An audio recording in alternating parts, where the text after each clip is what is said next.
నమస్తే అన్న, అందరికీ నమస్కారం.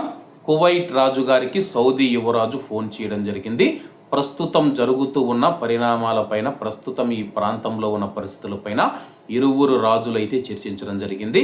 వివరాల్లోకి వెళితే, గౌరవనీయులైన కువైట్ రాజు Sheikh Mishal Al Ahmad Al Jaber Al Sabah గారు మరియు సౌదీ యువరాజు ప్రధానమంత్రి అయిన Prince Mohammed bin Salman bin Abdulaziz Al Saud గారు ఉద్రిక్తతలను పెంచే చర్యలను తక్షణమే నిలిపివేసి చర్చలు మరియు దౌత్యపరమైన పరిష్కారాలకు తిరిగి రావాల్సిన అవసరాన్ని నొక్కి చెప్పడం జరిగింది. ప్రస్తుతం దాడులను ఆపివేసి కూర్చొని సమావేశమయ్యి దౌత్యపరమైన మార్గాల ద్వారా ఈ సమస్యను పరిష్కరించుకోవాలని చెప్పి కువైట్ రాజు గారు మరియు సౌదీ రాజు గారు అయితే తెలపడం జరిగింది. అలాగే సౌదీ యువరాజు గారు మనం చూసుకుంటే కువైట్ రాజు గారికి ఫోన్ సంభాషణ సమయంలో ఈ విషయాన్ని వెల్లడించారు.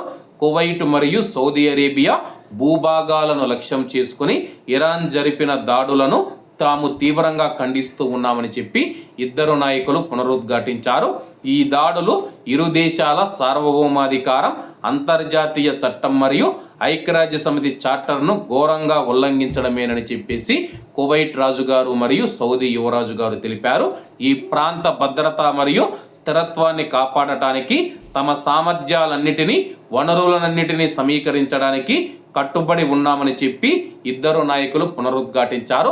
మరి కువైట్ రాజు మరియు సౌదీ యువరాజు ఇచ్చిన పిలుపు మేరకు ఇరాన్ ఏ విధంగా స్పందిస్తుందో వేచి చూడాల్సి ఉంది.